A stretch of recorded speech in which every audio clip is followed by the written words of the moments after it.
Pembongkaran 355 bidang bangunan di sepanjang bantaran Kali Ciliwung di Bukit Duri berlangsung hingga sore. Penggusuran yang dilakukan oleh Pemprov DKI Jakarta ini berjalan kondusif. Sementara masih banyak warga yang mengumpulkan sisa-sisa reruntuhan rumah mereka untuk dijual.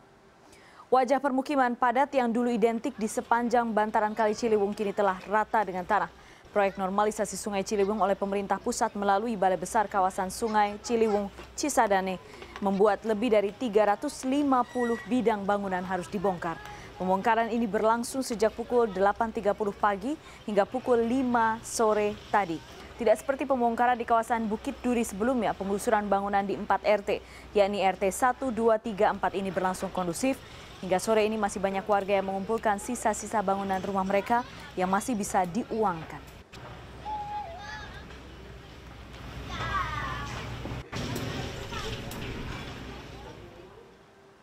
Gubernur DKI Jakarta Jarod Saiful Hidayat menegaskan upaya penertiban bangunan di bantaran Kali Ciliwung bukan penggusuran tapi relokasi. Pihaknya sudah memberikan solusi bagi warga di Kelurahan Bukit Duri yang dipindahkan dengan menyiapkan rumah susun.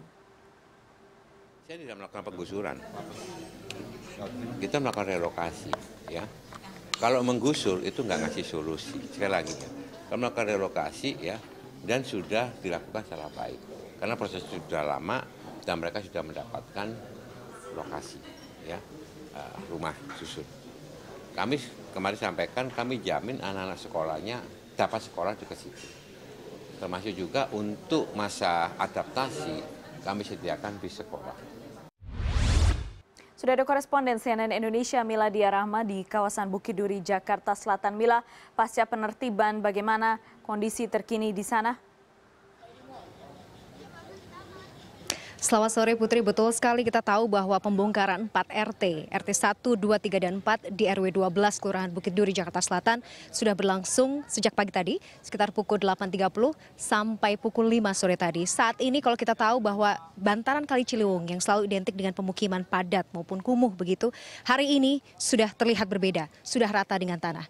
Ini karena proyek normalisasi Kali Ciliwung yang kemudian digagas oleh pemerintah pusat melalui Balai Besar Kawasan Sungai Ciliwung Cisadane sudah mulai dilakukan. Putri, bisa saya gambarkan, memang betul sekali kalau kita melihat ini memang sudah rata dengan tanah, tapi bisa digambarkan bahwa sebelum ini kemudian dibongkar pada hari ini, kita tahu bahwa pemukiman padat ini posisinya sangat dekat sekali dengan badan sungai.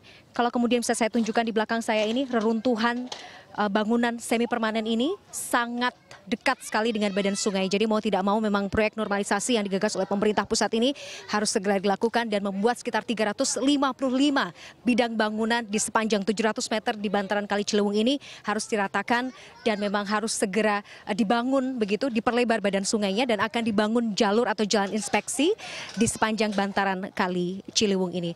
Dan Putri, ada 3 alat berat yang kemudian tadi dikerahkan begitu untuk kemudian membongkar ratusan bangunan ini, dan ada 331 penghuni begitu dari 355 bidang bangunan ini yang kemudian sudah menempati rumah susun yang disediakan oleh Pemprov DKI Jakarta. Ada 5 rumah susun yang kemudian sudah disediakan, diantaranya ada rumah susun yang pertama ada di Rawabebek, kemudian di Pulau Gebang, kemudian ada juga di Komarudin dan juga ada di Rumah Susun Bekasi kilometer 2. Nah, tentu saja ini yang kemudian menarik, setelah ratusan bangunan ini dibongkar dan warga sudah menempati rumah susun yang juga sudah disediakan oleh Pemprov DKI Jakarta. Lantas apa yang dirasakan oleh warga? Karena kita tahu bahwa ada sekitar 331 penghuni dari 355 bidang yang hari ini dibongkar sudah pindah ke rumah susun bahkan sejak bulan Ramadan kemarin.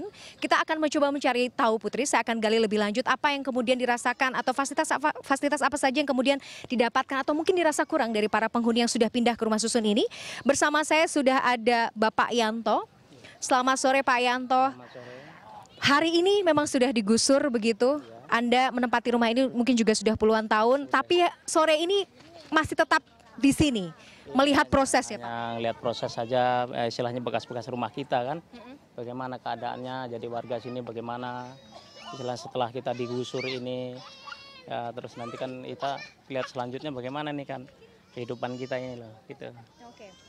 Bapak tinggal di sini dari tahun berapa?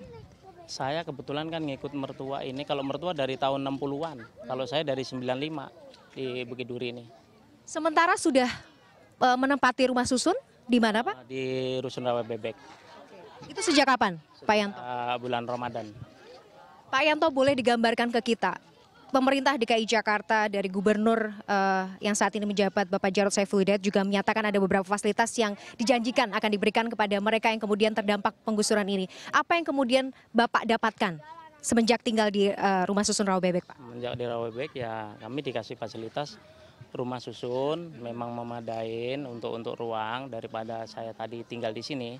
Cuman ya untuk di sana itu ada kekurangannya yaitu soal listrik itu kalau bisa kan tadinya kan itu untuk rusun, untuk orang-orang nggak mampu yang digusur ini harusnya dikasih yang 900, paling nggak kan subsidi gitu loh. Beratnya itu sama air ini terlalu berat. Kalau PDAM yang pemerintah resmi kan hanya di bawah 2.000 ya kan. Sedangkan di sana yang dirasakan yang saudara-saudara kita yang udah digusur ini 5,5 per kubik itu terlalu berat. Soalnya air itu pokok untuk nyuci, andainya nanti untuk masak kan. Kita kan orang ada yang kerja, ada yang enggak. Termasuk saya kan kuli, ini kan nggak bisa gitu loh. Gitu. Nah, Pak, ini juga yang menarik bahwa Bapak kan sejak tinggal di sini pasti bekerja tidak jauh dari sini. Kemudian pindah ke Rawa Bebek yang notabene jauh sekali. Seperti apa Bapak menyiapkan setiap hari perjalanan misalnya untuk bekerja atau bahkan mungkin mengantarkan anak sekolah begitu? Betul, kalau untuk menyiapkan termasuk anak-anak saya untuk sekolah, untuk kerja. Tadinya saya bisa dari jam 7 ini bisa untuk berangkat kan hanya istilahnya untuk sekolah sama kerja kan bisa lumayan santai ya. Tapi sekarang dari jam 4 itu kita udah bangunin anak. Aturannya anak masih tidur kan jam 6 paling enggak kan ya. Tidur kita bangun kan sekarang udah berangkat sekolah kan terlalu kesian gitu. Oke. Jadi intinya kemudian fasilitas memang paling tidak pemerintah berupaya lah untuk memberikan fasilitas. Tapi mungkin catatan Anda apa nih Pak? Catatan saya, harapan saya ya memang pemerintah cukup bijak ngasih fasilitas ini kan gratis. Kendaraan rumah untuk 3 bulan ya. Cuman kalau bisa mohon ya, kalau bisa nih pemerintah dikaji ulang untuk air, listrik ini jangan terlalu mahal. Gitu. Sama transportasi untuk anak sekolah, kan ini paling banyak. Tadi overload saya ngeliat sendiri, overload. Kalau bisa paling nggak kendaraan untuk sekolah ini dikasih 2 itu jalan langsung. Kesian, soalnya pada anak-anak masih ngantuk berdiri, kan kesian anak sekolah. Gitu. Pak Yanto terima kasih banyak atas waktunya. Mudah-mudahan tadi seperti Bapak sampaikan poin-poin dan catatan warga ini bisa menjadi evaluasi juga bagi pemerintah Provinsi DKI Jakarta ya Pak. Terima kasih sekali lagi. Bagus memang. Oke.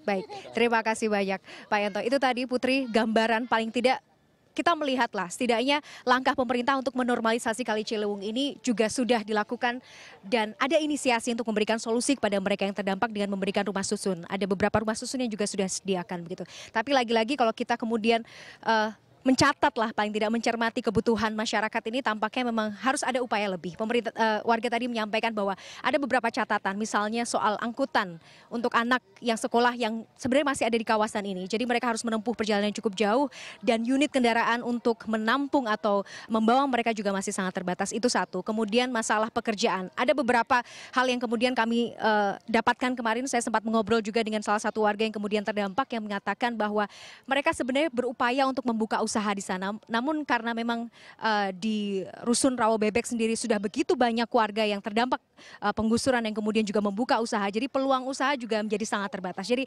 mungkin ada hal-hal yang juga harus dicermati juga oleh pemerintah untuk kemudian ke depannya bisa memberikan solusi dan juga penghidupan yang layak bagi mereka yang kemudian terdampak penggusuran ini. Kembali ke Putri di studio.